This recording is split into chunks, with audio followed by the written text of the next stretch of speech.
need to do is figure out which sides. See, I put it on this side, it ain't on that one, and it ain't on that one. Let's look down here and see what we got down here. Looks like the same thing. Nope, they're different. Alright, I want to take this side. I want to try to keep what I started with right here at the top. And now we're going to go down this way. And I'm hoping that this right here will be the last time. But I don't know. If it ain't big enough, I'm going to go ahead. But I want to make sure it's big enough. Alright. Now then. What'd I do with them? There they are. Alright, now we'll see how many I need to finish at the bottom of it. Right here.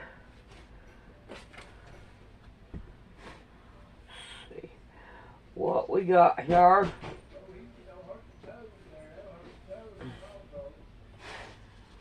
Oh boy, it's not here.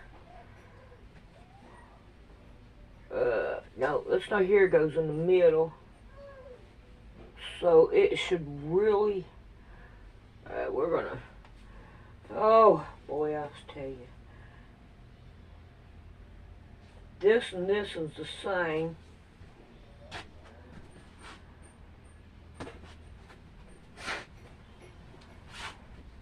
There we go. Alright. Now that one can go there.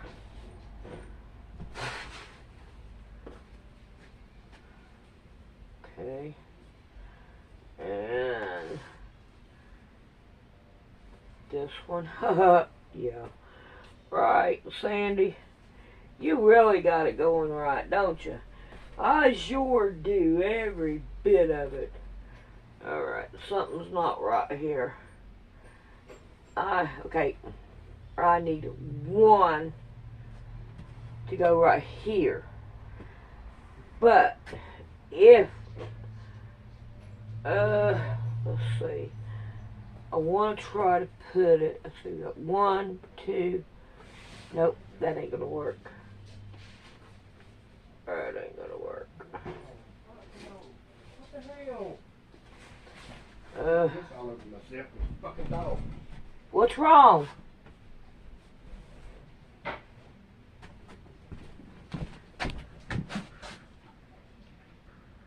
Alright, let's see if we can't finish it. Alright. We have this one here, and it'll go good with this one. Alright. Just because Timmy's out there don't mean you're going outside. That was a waste of money buying them two things, wasn't it? Yeah, buying what two things? Oh, yeah.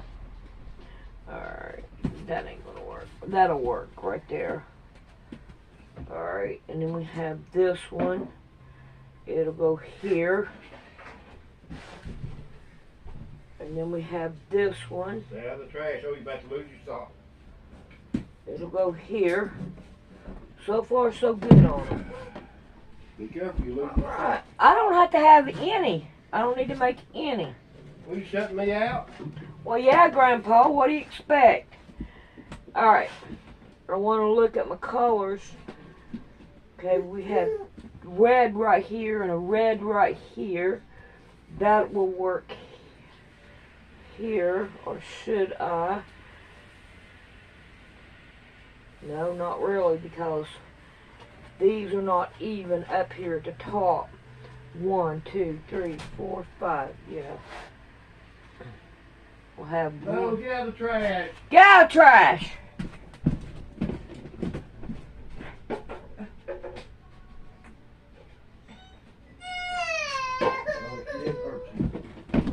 Alright.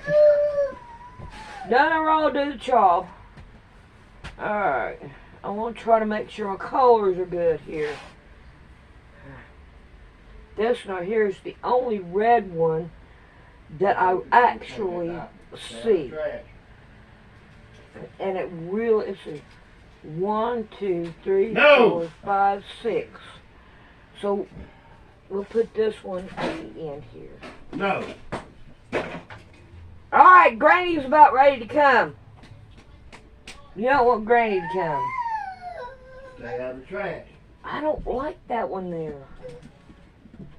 This one. Oh, God damn it.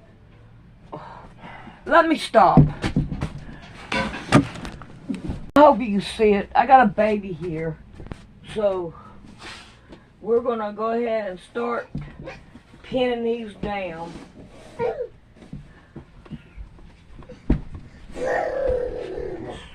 Stress is high right now. Go.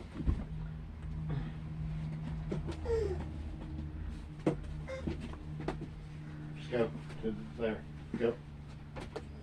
Go. Come on. No.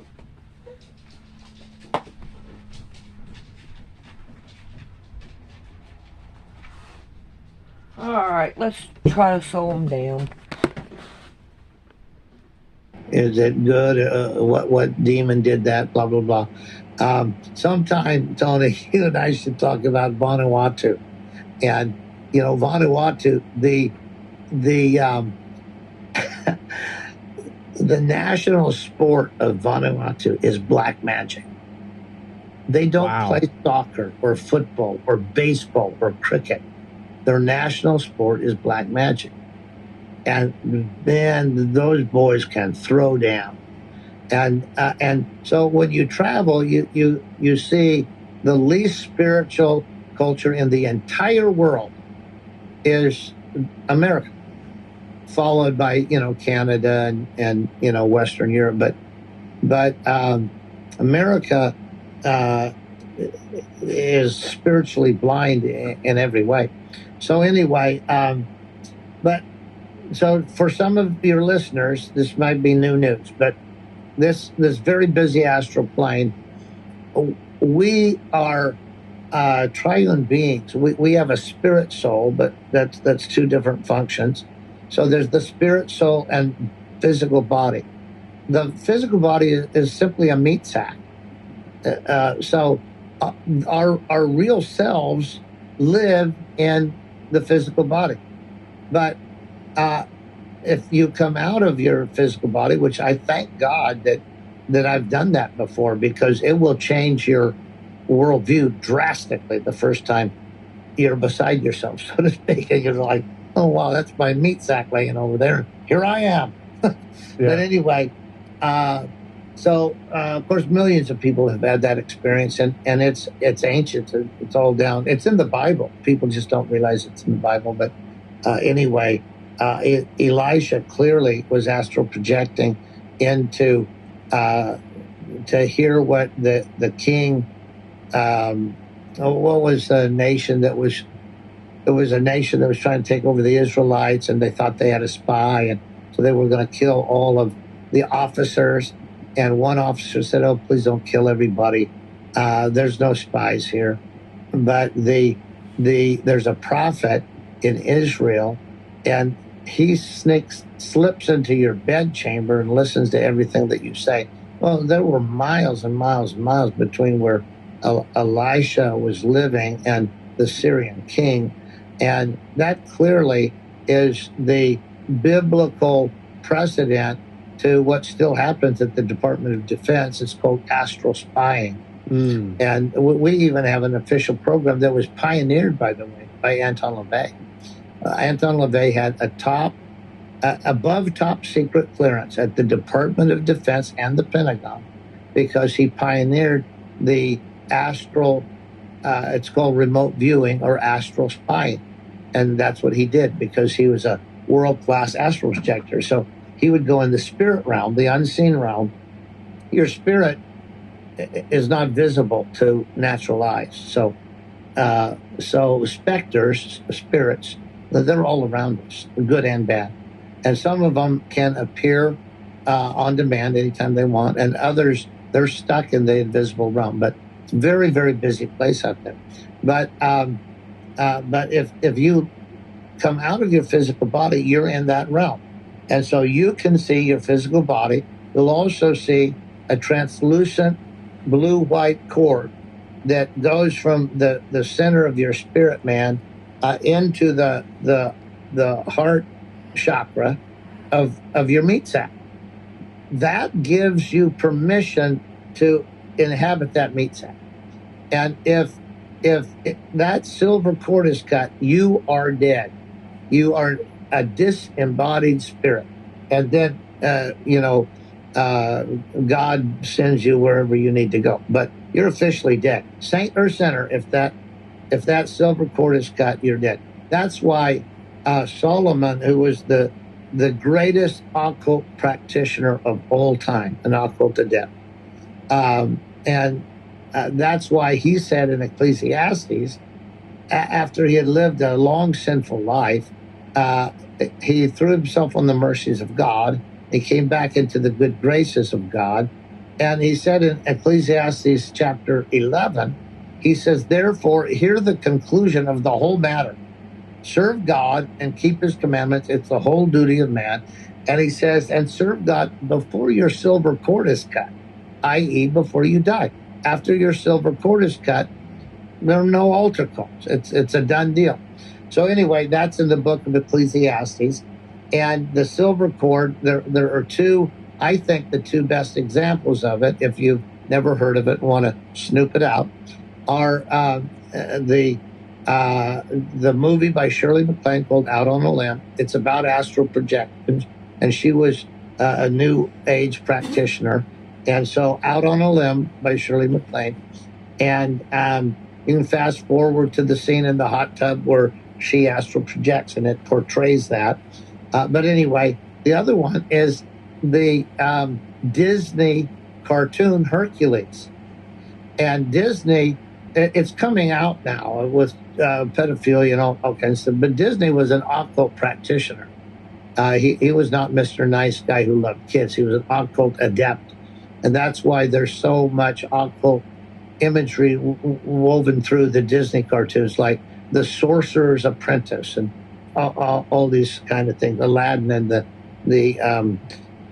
Jinn, all that. But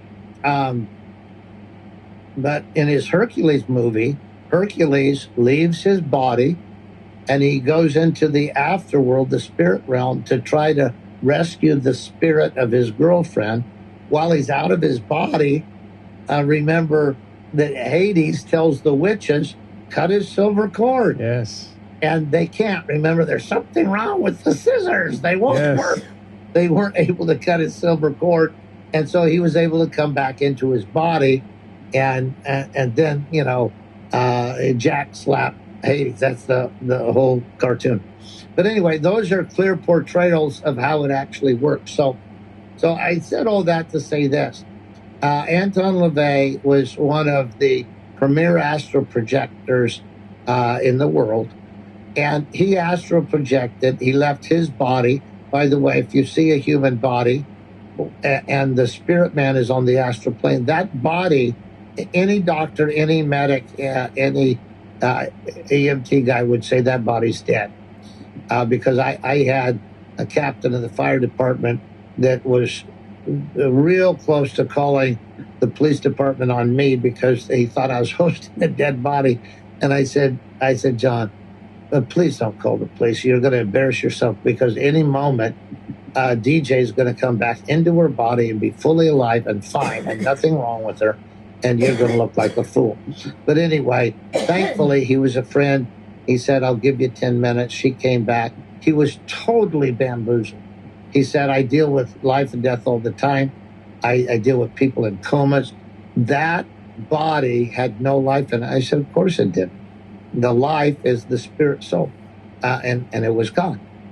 But the silver cord was still attached. So it had a right to come back, animate the body again, and all be well. So with that backdrop, Anton would astral project into Deborah Joy. And if you're thinking, well, I thought she gave her life to the Lord, how could he do that? The answer is, and Tony, you and I talked about this earlier, about portals, gateways from one realm to another. But the portal was it was an organic fetish.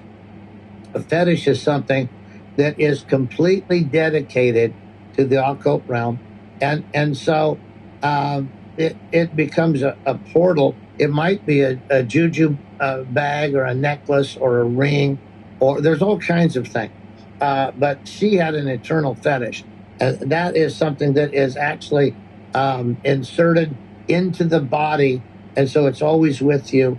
And it is a permanently open portal for spirits to come into you. Mm-hmm. And so anyway, that's he would come into her. For all intents and purposes, this is Trinidadian zombieism. That's what it's based on. But what happens is we call it a body jacking, because we're all familiar with a carjacking. And a carjacking, let's say I own the car, my car. I have the keys. I have the title, but I happen to stop at a stop sign in Oakland, and somebody just opens the door and smacks me upside the head, pushes me out of the driver's seat, and steps in. Now, is it his car now? No, it's not his car. It's my car, and he's commandeered it by force of strength. And so he drives it around, and you're over there as a hostage in your own car. Well, spirits do the exact same thing with bodies. And so Anton LaVey would come in to her body, bump her out of the driver's seat. What do I mean by that? She's still alive. She can hear what's happening, but her features, her hands, her feet, her eyes, her mouth, everything is being controlled by Anton LaVey. And so I mentioned Trinidadian zombieism. That's what that is based on, and I don't have time to go into that. But anyway, it happened regularly to Deborah Joy. We call her DJ. And by the way, she's alive and well and married to a man she met at our church. And it's a wonderful story of God's redemption. But just like that, all of a sudden, sometimes we'd feel it because you can sense spiritual things, but sometimes not. But all of a sudden, Anton LaVey would be motivating her and either trying to kill us with a butcher knife or kick us in the crotch or jab us in the eye or whatever he could do. But it would not be her. A lot of times she'd come out of that and just begin to cry and say, "I'm so sorry, Daddy. I would have never let that happen, but he's more powerful than I."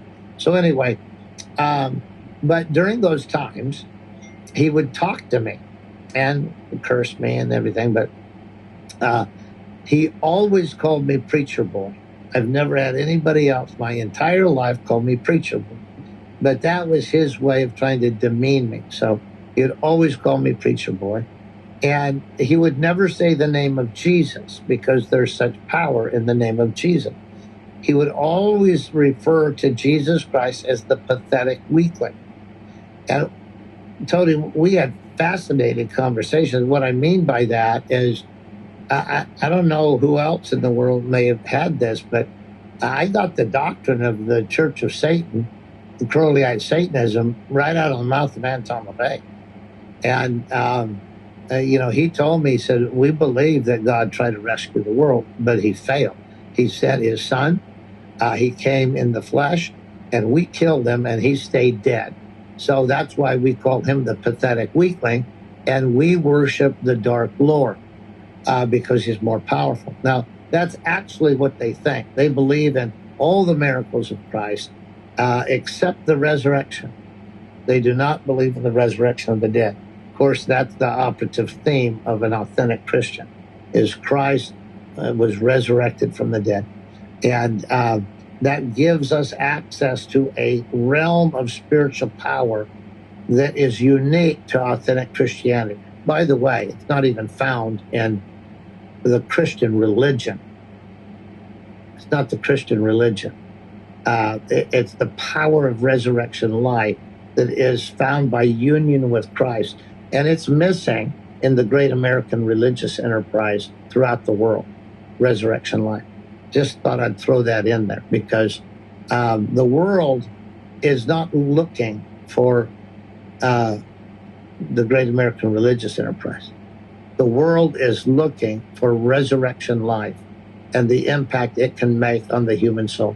The world desperately needs that. It does not need religion. America fell to hell in a handbasket with the church on every corner. Think about that. So that tells you something about the ineptness of organized religion. But anyway, I don't want to get sidetracked. So back to Anton LaVey, we had, it was a frequent thing. And he would say, you wait till Halloween gets here, preacher boy, then you'll see why we worship the dark Lord instead of the pathetic weakling. He had said that over and over and over again. And he many times threatened to kill us. And I remember one time, I'll tell you two instances. He came through Deborah Joy. He asked her protected into her. He said, preacher boy, we're going to teach you a lesson tonight. He said, tonight we're going to sacrifice a bull, and I'm going to eat its heart and drink a gallon of its urine and curse you and your family. And I remember thinking, it must suck to be a Satanist, because that is a high level of dedication. Seriously. And I remember saying, knock yourself out, Anton. I said, I just want you to know something. My boys and I, my wife, we're going to watch a movie, have a great time, eat popcorn, and thank God for a good life. So you might want to do a reality check on the value system that you're living under. I said, you curse us at every holiday, every new moon. You curse us all the time. And we don't even notice it's happening, dude. Of course, he'd rant and rave and get angry and curse and leave, That's how we would get him to leave Deborah Joy. It's really interesting, Tony. The first time I tried to cast him out, he just said, F you, preacher boy. He said, I'm not a demon. And I said, well, you're an evil spirit. He said, yeah, but I'm not a demon. He said, I'm still technically on the mortal plane. He said, you know better than to try to cast me out. He said, human beings can blaspheme Christ if they want. And that's what I want to do. He said, I don't have to obey Christ. No human being has to obey Christ. They can choose to, but I don't have to. So what you do to demons, you can't do to me. And I just thought, how do you like them apples? It makes sense. He's a human. We see humans blaspheme Christ all the time, right? Yeah. And so anyway, what we would do is we would just put our hand over DJ's mouth so we didn't have to listen to his blasphemy. And I read the Bible to him. I'd just do a full-on altar call and say, Anton, as much as you hate Christ, he loves you. You're made in his likeness in him. He's just trying to, say F you or something. We just like, no, we're not going to let you say anything. But if you stay here, you're going to hear the gospel preached to you. And of course, he would leave. But then it would happen again. It was a recurring issue. But he threatened us. He threatened, and and another time, he was ranting and raving about killing us. And I said, Anton, every time we talk, you tell us how powerful you are and how weak we are. You're nothing. I'm the world's greatest sorcerer. You're nothing, preacher. I said, okay, so supposing that is true, my question is why you don't just kill us and come rescue your daughter. Well, it's not because of you. I said, I'm not asking you what it's not because of. I'm asking you what it's because of. Why don't you come get your daughter? And he said, oh, it's all those damn angels that surround you. And honestly, Tony, I thought that was pretty cool. Yeah. And I said, well, just minor correction, damned angels surround you. These are the angels of God, and they're more powerful than any damned angels. And that's what I wanted you to have to say. The reason you don't have your daughter with you is because the angels of God surround us everywhere you go, and that you don't have the power to take your daughter back. Of course, that made him angry, but it was true. And boy, did we learn to respect the guardians, the angels of God, the warring angels that God sends. We this season, which was not easy, Tony, it was not an easy season, but boy, oh boy, was it a lot more valuable than anything I learned in Bible college, because we learned the reality of the innumerable hosts and how they covered us in the day of war, and how it wasn't about our pro our abilities as spiritual warriors. It was about the fact that we were God's kids and we were doing the right thing. And he covered us and he helped us. And in our weakness, he was strong. And this great sorcerer that ranted and raves that I have the ability to curse people to death, like, really? Because you haven't even given us a sniffle. In all these months of you cursing and huffing and puffing and drinking bull urine and everything you've been doing, you haven't even given us a sniffle. Well, of course, they didn't like that. But it was true. And that's why, it's a beautiful testimony in every way, but it forever changed our lives at a very deep and fundamental level, because suddenly the victory of Christ, the power of resurrection life, the reality of angels that watch us, it wasn't a theological concept anymore. It wasn't just a lesson. It was a reality of life. You talk about boost your faith. Oh, my goodness. So anyway, this story, we could go on for months because it happened every day. There wasn't an off day. Every day something was happening. But anyway, it was just a steep learning curve. And, I was learning and unlearning at the same time. Like all the things that Bible college instructors that never had a bit of experience in the spirit realm, all the things that they had taught us, which we now know, we call it SMU, that's stuff made up. Like, nah, they were just making stuff up. That's not true. But anyway, so we were unlearning that, and we were learning things. And when DJ came into our house, she said, I'm so thankful that God brought me into your family. You're going to teach me a lot, and I'm going to teach you a lot. And when she first said that, we thought, no, we're going to teach you. And I mean, what are you going to teach us?